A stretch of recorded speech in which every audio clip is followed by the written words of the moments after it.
Hi, hello everybody. This is your Venkateshwar Naik from Sai Medha Coaching Center, Koti, Hyderabad. Hope all of you doing well. Now, let us see the answers for section B of TG Genco AE level exam of EC branch. So, if you see the very first question here, which is related to some aptitude reasoning kind of thing. So, if you see simple mathematics here, if you see the question says under root of 22 plus 37 minus 15 divided by 11 into 13 minus 3 is equals to dash. Okay, ఇలాంటి question solve చేయాలంటే మనకు first బేసిక్గా bad mass అనే application తెలిసి ఉండాల్సి ఉంటుంది. Bad mass, okay, కానీ bad mass అప్లికేషన్కి వెళ్ళక ముందు ఇక్కడ చూడండి, ఇక్కడ వాళ్ళే బ్రాకెట్స్ ఇవ్వడం జరిగింది. ఓకే, సో ఫస్ట్ మనకి ఏదైతే బ్రాకెట్స్ ఉన్నాయో వాటిని మనం ఫస్ట్ సాల్వ్ చేసుకుందాము. సో ఇక్కడ చూడండి 22 plus 37 this is 59 minus 15 right in divided by 11 into 13 minus 3, right? Yeah. So, mali brackets clear cheskundam. 59 minus 15, this is 4, this is 44. Okay, so it is under root of 44 divided by 11 into 13 minus 3. Ippudu manam board mass application ki veldam. Okay, bracket of division, multiplication, addition, subtraction. Okay, so now see here. First ఏం చేయమంటుంది ఇక్కడ division. So division చేద్దాం. First division చేస్తే కనుక 11 ఎన్ని times పోతుంది 44లో 4 times. So 4 into 13, okay, ఇక్కడ ఇది 4 into 13 minus 3. Okay, so next multiplication, దాని తర్వాత లాస్ట్లో సబ్ట్రాక్షన్ ఉంది. సో ఫస్ట్ మనం మల్టిప్లికేషన్ చేసుకుందాం. Okay, so 13 4 is 12, this is 52. Okay, 52 minus 3. Okay, ఇక్కడ ఇంకా రాస్తున్నాను 52 minus 3, 52 minus 3, this is nothing but your 49 under root of 49. So under root of 49 ఏమవుతుంది 7. So search for the options 7. Clear and easy question. Okay, ఇది solve చేయాలంటే compulsory మనకి BODMAS application తెలిసి ఉండాలి. So BODMAS ప్రకారం మనం first division చేయాలి, next multiplication, next addition, next subtraction. Okay, వీటికంటే ముందు మనం ఇక్కడ బ్రాకెట్స్ ఉన్న వాటిని ఫస్ట్ సాల్వ్ చేసుకోవాలి. So that's what we have done. Okay, so moving for the next question. Salaries of 3 persons A, B and C are in 2:4:5. The salaries of A, B and C are increased by 30%, 25%, 20% respectively. Then the ratio of the new salaries are in the same order. So same ఆర్డర్లో new సాలరీస్ని కనుక పెడితే ఎలా ఉంటుంది అని అడుగుతున్నారు. Fine. So ఇక్కడ 3 persons అని చెప్పారు, 3 persons అని చెప్పారు A, B, C. వాళ్ళ యొక్క సాలరీస్ యొక్క రేషియో 2:4:5. ఓకే, అవి మళ్ళీ పెరగడం జరిగింది. ఓకే, సో అయితే మనం ఏమనుకుందాము అంటే, so the salaries of the 3 persons, ఆ ముగ్గురు యొక్క సాలరీస్ కలిపి, ఆల్ ద 3 persons సాలరీస్ని కలిపి, ఓకే, సాలరీస్ ఆఫ్ 3 persons ని కలిపి సమ్ ఆఫ్ అని రాస్తున్నాను. ఇక్కడ చూడండి, some of salaries of 3 persons నేను 110 అనుకుంటున్నాను. 3 persons ని 110 అనుకుంటున్నాను, అంటే 110 రూపీస్ వచ్చింది అనుకుంటున్నాం. ఓకేనా, 110 రూపీస్ వచ్చింది అనుకుంటున్నాం. ఆ 110 రూపీస్లో ఇప్పుడు ఏ యొక్క పోర్షన్ ఎంత అవుతుంది 20, ఎందుకంటే రేషియోలో ఎంత ఇచ్చారు, ఓన్లీ 2% మాత్రమే ఉంది అన్నారు. సో 110లో 2% తీసుకుందాం మనం 20. ఓకే, నెక్స్ట్ 4 అంటే 40, నెక్స్ట్ 5 అంటే 50. ఓకే, అంటే ఇన్ టర్మ్స్ ఆఫ్ పర్సంటేజ్కి, ఇన్ టర్మ్స్ ఆఫ్ మనీలోకి మార్చాను. ప్రపోర్షన్స్లో ఉన్న దీన్ని 2:4:5 అంటే ప్రపోర్షన్స్గా ఉన్నదాన్ని ఇన్ టర్మ్స్ ఆఫ్ మనీలోకి మారుస్తున్నాను. ఓకే, అంటే ఏకి 20 రూపాయలు వస్తాయి 110లో, బికి 40 రూపీస్ వస్తాయి 110లో, సికి 50 రూపీస్ వస్తాయి 110లో. ఓకే, ఇప్పుడేమంటున్నారు next, if the salaries of A, B and C are increased, ఆ సాలరీసే కనుక ఇంక్రీజ్ అయితే, అంటే ఈ 20 రూపాయలు ఇక్కడ 40 రూపాయలు ఇక్కడ 50 రూపాయలు కనుక ఇంక్రీజ్ అయితే ఏ ప్రపోర్షన్లో 30%, 25%, 20%, 3 ప్రపోర్షన్స్ ఇచ్చారు ఇక్కడ. ఓకేనా, సో ఇప్పుడు 20 రూపీస్కి 30% యాడ్ చేస్తే, అంటే 30 అంటే ఎంత 30/100 ఇంటూ 20. ఓకే, సో ఎన్ని రూపీస్ పెరుగుతుంది ఇక్కడ 6 రూపాయలు పెరుగుతుంది ఇక్కడ, అంటే 20 + 6 26. దిస్ ఇస్ ఫర్ యువర్ ఏ, ఇది ఏకి. అదే బీకి ఎంత పెరుగుతుందని చెప్పారు వాళ్ళు, 25% ఇంక్రీజ్ అయింది అన్నారు. సో అసలు బి యొక్క శాలరీ ఎంత 40 రూపీస్. ఈ 40 రూపీస్కి 25% తీసుకుందాము, 25/25% అంటే ఎంత 25/100 into 40 rupees. Okay, 25 ones, 25 twos, 2 ones are 2 twos are. So 20 రూపాయలు పెరిగింది. చూడండి 40 + 25 twos. సో 2 ఇక్కడ ఎంత మిగిలింది, this is 25, this is 10. So this is your 10. చూడండి ఒకసారి ఇక్కడ 40 25% కదా, 25%, 25/25 4s 100, sorry 25 4s 100. So 4 ones are 4 10s are. So ఎంత యాడ్ అవుతుంది ఇక్కడ 10 రూపీస్ యాడ్ అవుతుంది. సో ఇక్కడ ఇదేమవుతుంది 50 రూపీస్ అవుతుంది. ఓకే, లైక్ వైజ్ సి చూద్దాం. సి ఎంత పర్సెంటేజ్ అన్నారు 20, ఎన్ని రూపీస్లో 50 రూపీస్లో. సో 50 అంతే ఉంటుంది, ప్లస్ 20% అంటే 20/100 ఇంటూ 50 అవుతుంది మళ్ళీ. into 50. So 51s are 52s are 2 1s are 2 10s are. So 5 50 plus 10 50 plus 10 which is nothing but 60. ఓకేనా? సో ఇప్పుడు మళ్ళీ వాటి ప్రపోర్షన్స్ కింద రాసుకుంటే అంటే సాలరీస్ని ప్రపోర్షన్స్ కింద రాసుకుంటే A:B:C యొక్క సాలరీ, ఏ సాలరీ ఎంత 26 రూపాయలు, బి సాలరీ ఎంత 50 రూపాయలు, సి సాలరీ ఎంత 60 రూపాయలు. ఇవి పెరిగిన సాలరీస్.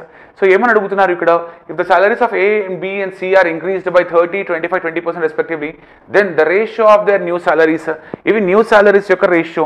అయితే వీటికి ప్రపోర్షన్స్ ఆఫ్ తీసుకొని వస్తే ఎంత అవుతుంది 13, 2 1s 2 3s, ఇది 25 times, ఇది 30 times. సో చూడండి 13:25:30, 13:25:30, ఈజీ ఆన్సర్. ఓకే, సో ఆ విధంగా మనం సాల్వ్ చేసుకోవాల్సి ఉంటుంది. Moving for next question.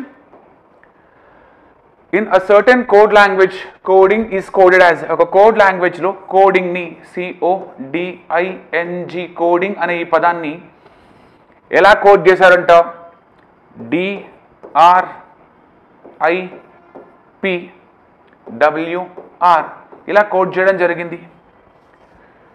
Okay, ఇలా మనం కోడ్ చేయడం జరిగింది అంటే ఇలా కోడింగ్ ఇచ్చారు, ఇలా కోడ్ చేశారు, ఈ వర్డ్ని ఇలా కోడ్ చేయడం జరిగింది. ఓకేనా? సో ఇప్పుడు ఏం అడుగుతున్నారు, which word would be coded as, అంటే ఏ వర్డ్ మనకి కోడెడ్ అవ్వబడుతుంది, ఏ వర్డ్ మనకు కోడ్ అవుతుంది, YWUSQO అంటే ఇలా ఏ వర్డ్ని మనం కోడ్ చేస్తే మనకి రిజల్ట్ వచ్చింది, ఏ వర్డ్ మనం కోడ్ చేస్తే మనకి రిజల్ట్ వచ్చింది. దీన్ని కోడ్ చేయమని చెప్పట్లేదమ్మా, కోడ్ అయిన తర్వాత ఇలా ఉంది, దీన్ని ఏ వర్డ్తో కోడ్ చేస్తే మనకి ఇది వచ్చింది అని అడుగుతున్నారు. ఓకే, చూద్దాం. ఓకే, సో ఇక్కడ సికి డికి డిఫరెన్స్ ఎంతమ్మా, 1. ఓకేనా, సికి డికి డిఫరెన్స్ ఏముంది, 1. ఇప్పుడు ఓకి ఆర్కి PQR, సో ఇక్కడ 3, డికి ఐకి EFGHI 5, ఐకి పికి IJKLMNOP. నెక్స్ట్ ఇక్కడ చూడండి ఒక ఆర్డర్ కనపడుతుంది చూడండి మనకి 1 3 5 7. ఒకసారి ఇక్కడ చూడండి ఐకి పికి డిఫరెన్స్ ఎంత, IJKLMNOP 7.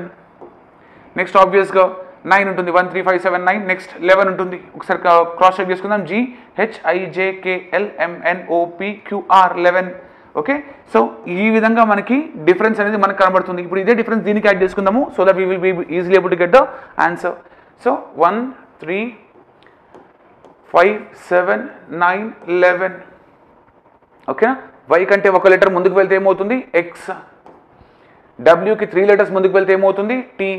చూడండి 2 ఆన్సర్లు ఉన్నాయి, X T 2 ఆన్సర్స్ ఉన్నాయి. సో వెళ్దాం ఇంకా నెక్స్ట్ ఆప్షన్ చూస్తే కనుక నెక్స్ట్ PSXTP. ఇప్పుడు నెక్స్ట్ చూద్దాము, ఎస్ కంటే ముందుకు వెళ్ళాలంటే కనుక ఎస్ కంటే ముందు 7 లెటర్స్ చూడండి. సో 3 వర్డ్స్ తీసేద్దాం ఇక్కడ, ఎందుకంటే సేమ్ ఉంది, ఐదర్ 2 కానీ లేకపోతే 4 కానీ ఆన్సర్ అయి ఉంటుంది.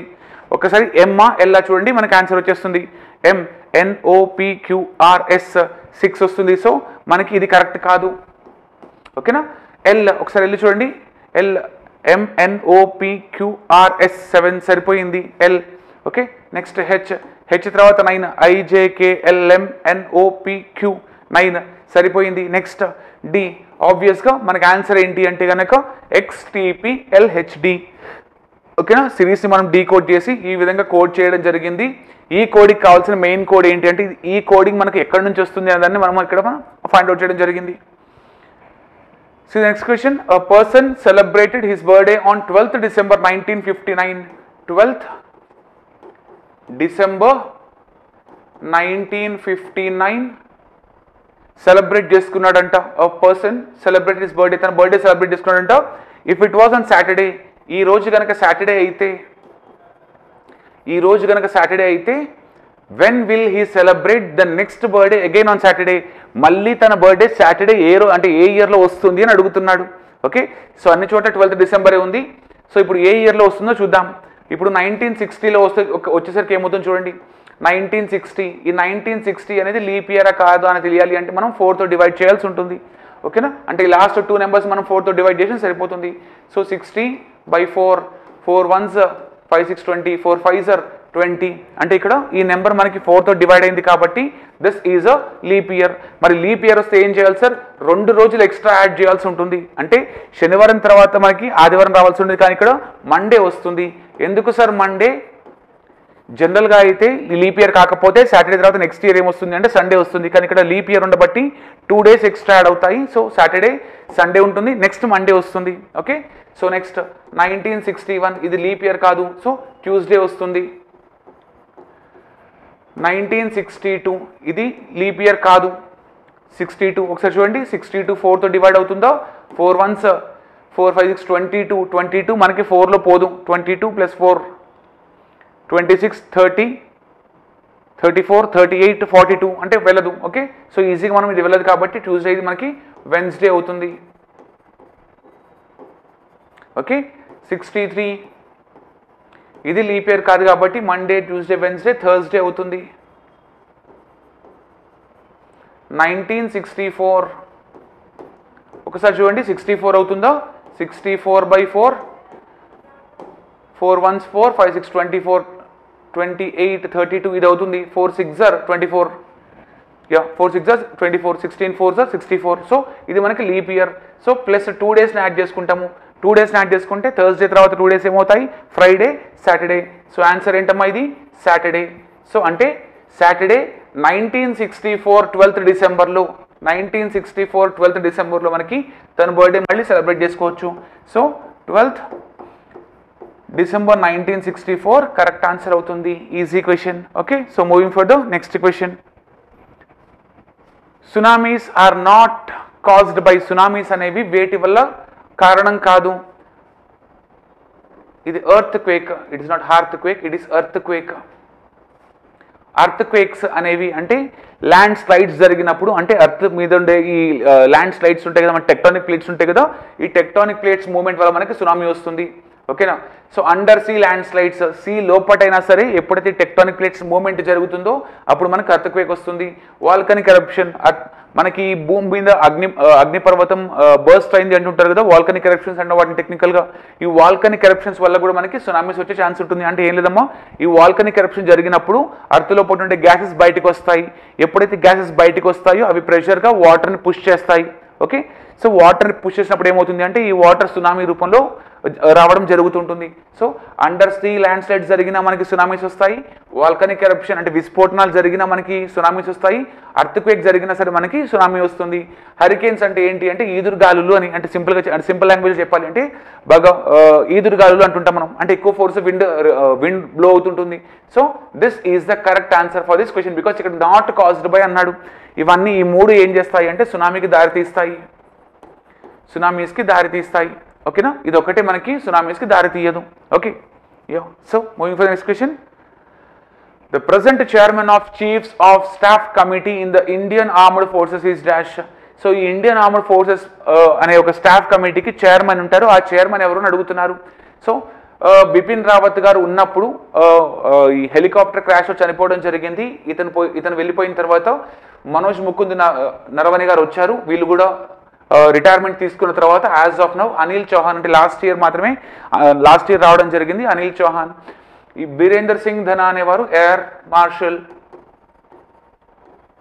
Okay, he is not for the chiefs of staff committee. అంటే మొత్తం ఇండియన్ ఆర్మ్డ్ ఫోర్సెస్ సంబంధించిన చీఫ్స్ ఎవరైతే ఉంటారో వాళ్ళకి చైర్మన్ ఎవరు అంటే కనుక as of now Anil Chauhan. Okay, so he was appointed by the president of India. Okay,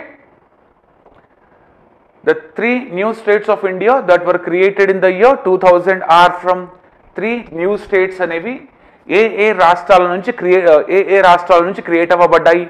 okay, so ఒక్కసారి ఇక్కడ చూడండి, ఉత్తరప్రదేశ్ నుంచి ఉత్తరాంచల్ రావడం జరిగింది. బీహార్ నుంచి జార్ఖండ్ రావడం జరిగింది. వెస్ట్ బెంగాల్ లేదు, ఇది కాదు ఆన్సర్. మధ్యప్రదేశ్, హర్యానా, రాజస్థాన్ కాదు.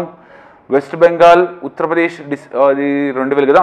West Bengal, Uttar Pradesh, Maharashtra no. మధ్యప్రదేశ్, ఇది కూడా కాదు ఇక్కడ answer. So the only answer here is Madhya Pradesh. Madhya Pradesh నుంచి మనకి ఛత్తీస్గఢ్ రావడం జరిగింది. యూపీ నుంచి ఉత్తరాంచల్ రావడం జరిగింది. బీహార్ నుంచి జార్ఖండ్ రావడం జరిగింది. So the correct answer will B of option number 4. Okay, so 3 కొత్త రాష్ట్రాలు వీటి నుంచి మనకి రావడం జరిగింది. సో ఆ 3 రాష్ట్రాలు ఏంటి అంటే కనుక ఛత్తీస్గఢ్, ఉత్తరాంచల్, జార్ఖండ్. అది 2000లో రావడం జరిగింది. Okay, yeah, moving for next question. The river that flows towards the west, river that flows towards the west, ఇండియాలో కావేరీ ఈస్ట్ వైపుకు ఫ్లో అవుతుంటుంది, నర్మదా వెస్ట్ వైపుకు మూవ్ అవుతుంటుంది, కృష్ణ ఈస్ట్ వైపుకు మూవ్ అవుతుంది, గోదావరి ఈస్ట్ వైపుకు మూవ్ అవుతుంది, తాపి తీసుకుంటే కనుక ఇది కూడా మనకి వెస్ట్ వైపుకు మూవ్ అవుతుంది. So correct answer for this question is Narmada. Fill in the blank with suitable form of the verb. John's answers reflect his attitude. ఇక్కడ ఆల్రెడీ ప్లూరల్ ఉంది కాబట్టి మళ్ళీ మనం ప్లూరల్ తీసుకోవాల్సిన అవసరం లేదు. రిఫ్లెక్ట్ హిస్ యాటిట్యూడ్ అని చెప్పి సరిపోతుంది. Reflect his attitude. Okay, the antonym of notorious. Notorious అంటే ఫేమస్, నోటోరియస్ అంటే ఇన్ఫేమస్ అని అర్థం. ఇన్ఫేమస్ అంటే క్రిమినల్ యాక్టివిటీస్ చేసే వాళ్ళని పొగడడానికి మనం వాడే వర్డ్ ఏంటి అంటే కనుక నోటోరియస్ అని, అంటే ఇన్ఫేమస్ థింగ్స్కి. ఆ ఇన్ఫేమస్కి ఆబ్వియస్గా ఏం అడుగుతున్నారు ఇక్కడ? యాంటోనిమ్. యాంటోనిమ్ అంటే ఏంటమ్మా ఇక్కడ? Opposite. So answer for this question is ఇన్ఫేమస్కి ఆబ్వియస్గా ఆన్సర్ ఏమవుతుంది? ఫేమస్ అవుతుంది. So famous will be your correct answer. Easy question, ఇంగ్లీష్లో ఈజీగా అడగడం జరిగింది. Next, choose the one which can be suitable for the given word sentence. One who does not care for literature or art. వీళ్ళని మనం ఫిలిస్టీన్స్ అంటాము. Spelling కొంచెం చూసుకోండి. PHILISTINE, Philistine. Dictator అంటే ఎలా అంటే నియంత అని అర్థం వస్తుంది ఇక్కడ. డిక్టేటర్ ఇన్ ద సెన్స్ నియంత. ఓకే, ప్రిమిటివ్ అంటే ఓల్డ్, అంటే వెరీ ఓల్డ్ థింగ్ సంబంధించి. హిపోక్రిట్స్ అంటే ఏంటి అంటే ఎలా చెప్పాలి, ఇప్పుడు ఒక పర్సన్ చేసే దానిని తను, అంటే ఒక పర్సన్ ఇంకొక పర్సన్ చేసే వ్యక్తిని వర్క్ని ఏ విధంగా అడ్మైర్ చేయకుండా ఉంటే కనుక వాళ్ళని హిపోక్రిట్స్ అంటారు. హిపోక్రిట్స్ అంటే అది ఎదుటి వ్యక్తి చేసేవన్నీ తప్పు, తను చేసే మాత్రమే కరెక్ట్ అనుకునే వాళ్ళని హిపోక్రిట్స్ అంటారు. So hypocrite is also not the correct answer. Okay, so the only correct answer is philistine. Next, choose an appropriate preposition from the options. What you say has hardly any being dash the lives of the tribes. What you say has hardly any bearing on the lives of the tribes. Tribes యొక్క జీవితాల మీద. So point and tribes యొక్క జీవితాల మీద ఉంది. So about అని మాత్రం చెప్పకూడదు. It's not on, it's only on వాళ్ళ మీద కాబట్టి, వాళ్ళ జీవితాల మీద కాబట్టి we will be calling it as on. వాళ్ళ జీవితాల లోపలైతే కాదు కదా. సో ఇట్స్ నాట్ ఇన్, వాళ్ళ జీవితాల వర్క్ కూడా కాదు కాబట్టి it's not for. Only correct answer will be on the lives. Okay, the sculptor who carved the gun park statue built as a symbol of the martyrs, 369 martyrs on 1969 special Telangana movement is. So ఎక్క యాదగిరిరావు అనే person మనకి ఈ Telangana martyr statue ఉంటుంది కదా, దాన్ని అతను రూపకల్ప ఎవరు అంటే కనుక, దాన్ని డిజైన్ చేసిన పర్సన్ ఎవరు అంటే కనుక ఎక్క Yadagirirao. Okay, next, who is the renowned Telangana artist for his pioneering work in Cheriyal scroll painting style. Cheriyal scroll painting style కొంచెం డిఫరెంట్గా ఉంటుంది. అంటే మనకి ఈ పంచతంత్ర బొమ్మలు ఎలా ఉంటాయంటే కలర్ఫుల్గా కొన్ని బొమ్మల్ని మనం చేరియల్ స్క్రోల్ పెయింటింగ్ అంటారు. సో దానికి వచ్చి తోట Vaikuntham, he is the pioneer of this work. యాక్చువల్గా వాళ్ళ ఫాదర్ నుంచే అతనికి ఇది హెరిడిటరీగా రావడం జరిగింది, అంటే వంశపారంపర్యంగా అదే వర్క్ చేసుకోవడం రావడం జరిగింది. సో తోట Vaikuntham is the correct answer for this question. Okay, next, the traditional art of Telangana which involves the story telling with the puppetry. So ఈ పపెట్రీ అంటే ఏంటి అంటే కనుక తోలుబొమ్మల ఆట. సో తోలుబొమ్మల ఆటలతో ఇక్కడ మనకి ఈజీగా అర్థమవుతుంది. పపెట్రీ అంటే తోలుబొమ్మలు అని అర్థం. ఆ తోలుబొమ్మలతో ఏం ఆడతాం సార్? తోలుబొమ్మల ఆట. So very easy question. It's not Burrakatha, it's not Yakshagana, it's not Kathakali. Author and poet Mercy Margaret won the 2017 Sahitya Academy Yuva Puraskar for the book Matala Mantalu Matala Madugu. Yes, so the correct answer here is Matala Madugu. It's not Matala Mantalu, it's not Matalu Muchatlu, it's not Mata Muchata. Okay, Matala Madugu అనే దానికి వారికి సాహిత్య academy యువ పురస్కార్ award రావడం జరిగింది. అదొకటే కాదు, ఇంకా బుక్స్ కూడా ఉన్నాయి. So the main book that has been received is Matala Madugu. Which is the correct formatting of a sum formula? So మనకి MS ఎక్సెల్ షీట్లో ఎప్పుడైనా ఒక సమ్ చేయాలి అంటే కనుక కంపల్సరీ గుర్తుపెట్టుకోండి, మనం ఈజ్ ఈక్వల్స్ టు అయితే కంపల్సరీ రాయాల్సి ఉంటుంది. This is is equal to function. So is equal to ఫంక్షన్లో మనం సమ్ అండ్ టైప్ చేసి మనం కాలమ్స్ అంటే రోస్ కాలమ్స్ ఏం సెలెక్ట్ చేసుకున్నా సరే అది మనకి ఎలా వస్తుంది అంటే సమ్ ఆఫ్ ఇలా మనకి ప్రపోర్షన్స్ అంటే ఇలా రేషియోలో రావడం జరుగుతుంది, B1 to B6 ఇలా రావడం జరుగుతుంది. అది మనకి ఇలా 2 ఇలా చూపించదు, అట్ ద సేమ్ టైం ఇలా 2 అని కూడా రాదు, ఇలా B1 B6 కామన్ కూడా రాదు. సో ఈ విధంగా మనకి సైన్ చూపించడం జరుగుతుంది. మనం B1 B2 అని చెప్పి 2 రోస్ కానీ 2 కాలమ్స్ కానీ సెలెక్ట్ చేసుకున్నా సరే ఈ విధంగానే వస్తుంది. So the correct answer for this question is option number 3. Okay, which are the following is not a web browser? Web browser కానిదేది. సో ఇది మనకి ఈజీగా తెలుస్తుంది మనకి, ఎందుకంటే మనం ఫోన్స్లో కూడా మనం వెబ్ బ్రౌజర్స్ చూస్తూ ఉంటాము. సో ఇంటర్నెట్ ఎక్స్ప్లోరర్ ఇది very old web browser. Okay, ఇక్కడ కానీ అడిగింది ఏంటి అంటే నాట్ అ వెబ్ బ్రౌజర్ అన్నాడు, అంటే వెబ్ బ్రౌజర్ కానిది ఏది అన్నాడు. So internet explorer it is a web browser, it is a web browser and we do know Mozilla Firefox it is also a web browser. Google Chrome మనం బాగా common గా వాడే browser అది. So Ubuntu ఇది OS, it is not an web browser, it is an OS operating system. So the correct answer for this question is 4. In MS Word macros are used for, general గా మనం ఈ word లో macros అని దేనికి వాడతాము అంటే ఇప్పుడు మనం ఒక పేజ్ సెటప్ అలైన్ చేసుకున్నప్పుడు నేను ఇంకొక డాక్యుమెంట్ కూడా అదే పేజ్ సెటప్లో అలైన్ చేసుకోవాలి అనుకుంటే కనుక మొత్తం అలైన్ చేసుకోకుండా నేను మ్యాక్రోస్లో నేను మొత్తం కమాండ్స్ ఇచ్చుకొని పెట్టుకుంటాను. ఓకే, సో అలా అంటే నెక్స్ట్ టైం అదే వర్క్ చేస్తున్నప్పుడు నా వర్క్ని తగ్గించుకోవడం కోసం నేను ఏం చేస్తాను అంటే ఈ మ్యాక్రోస్ అనే వాటిని యూజ్ చేసుకుంటాను. అయితే ఏంటి ఇక్కడ మ్యాక్రోస్ అనేది దేనికి యూజ్ అవుతుంది అంటున్నాను చూడండి. Repeating a sequence of key strokes. So ఎప్పుడైతే మనం మళ్ళీ అదే వర్క్ రిపీటెడ్గా చేద్దాం అనుకుంటున్నామో అలా చేయనివ్వకుండా ఓకే కీ కాంబినేషన్స్తో మనం ఈ మ్యాక్రోస్ అనేది వాడుకోవచ్చు. Option 1 will be a correct answer. Automate చేయడానికి కాదు, అగ్రిగేటింగ్ టేబుల్ కాదు, ఎడిటింగ్ ఇమేజెస్ కాదు. So correct answer will be repeating a sequence of key strokes, అంటే మనం షార్ట్ కట్స్ క్రియేట్ చేసుకోవడం లాంటిది. ఎందుకంటే ఎవ్రీ టైం దాన్ని మళ్ళీ రిపీట్ చేయకుండా we will be making use of short cuts. Okay, చూద్దాం ఇంకా next. How is the logo that appears in the same position on all the slides is added in the PowerPoint? ఒక power point presentation చేసేటప్పుడు స్లైడ్స్లో మనం లోగోస్ని లేకపోతే background మనం లోగోస్ని పెట్టుకుంటుంటాం, లేకపోతే మనం right top right left corners logos పెట్టుకుంటుంటాం కదా. సో ఎవ్రీ టైం ఇది ఎవ్రీ స్లైడ్కి పెట్టుకుంటూ రావడం కాకుండా దాన్ని మనం హెడర్ ఆర్ ఫుటర్లో కానీ మనం ఆ లోగోని మనం సెట్ చేసేసుకోవాలి అంటే కనుక మనం స్లైడ్ మాస్టర్ సెలెక్ట్ చేసుకోవాల్సి ఉంటుంది.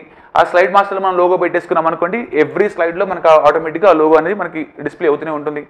So it is not handout master, notes master అనేది ఉండదు. There is no direct way, it must be inserted manually. లేదు ఈ స్లైడ్ మనం మాన్యువల్గా చేసుకోవాల్సిన అవసరం లేదు, స్లైడ్ మాస్టర్లో పెట్టేయండి, అది ఎవ్రీ స్లైడ్కి ఆటోమేటిక్గా అటాచ్ అయిపోతుంది.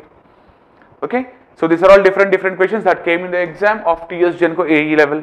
Okay, hope you will be doing best with all these answers. All the best.